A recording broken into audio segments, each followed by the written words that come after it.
Hi guys, welcome to Easy to Learn. Now we are going to learn about bubble sort algorithm in an animated way.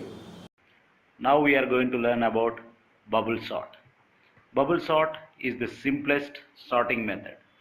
It simply consists of comparing the adjacent elements and swapping if required.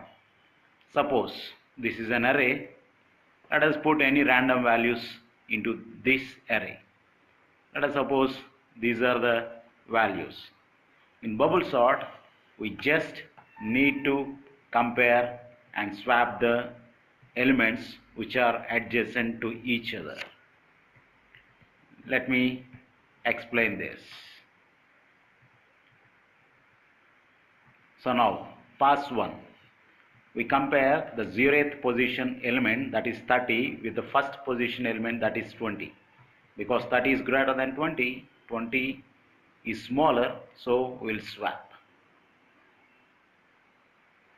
Next, we compare the first position element with the second position element, 30 with 40. Because 30 is smaller than 40, we need not swap it. We compare the second position element with the third position element, that is 40 is compared with 10. We all know 40 is greater than 10, so we need to swap it here.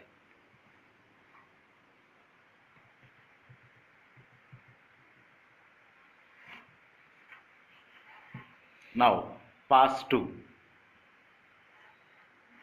You may get a doubt, what is this pass?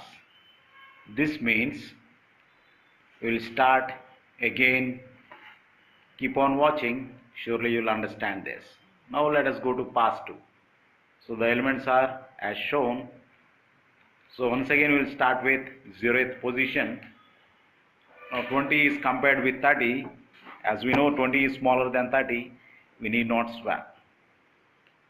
Next, 30 is compared with 10. The first position element with the second position element, because 30 is greater, we need to swap it.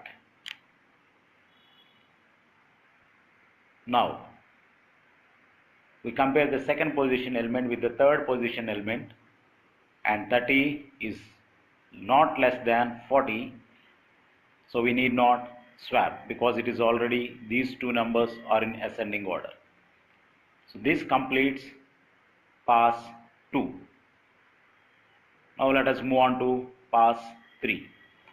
Once again we will start with the 0th position, and this is how the elements are. So 20, which is the 0th position element, is compared with the first position element 10. So we need to swap it. Next, 20 is compared with 30. So already in ascending order, we need not swap it. Next, 30 is compared with 40. So as we know, 40 is greater than 30, we need not swap. So if you observe, all the elements now are in ascending order. That's it. That is the bubble sort. Very simple, isn't it? Now, how many passes do we need? It depends upon the number of elements. Generally, the number of passes is equal to number of elements minus 1. So here we have the number of elements 4. 4 minus 1 is equal to 3. So the number of passes required here are 3. Hope you understood it completely. Thank you for watching this video. Stay tuned for more updates and please do like, share and subscribe. Thank you.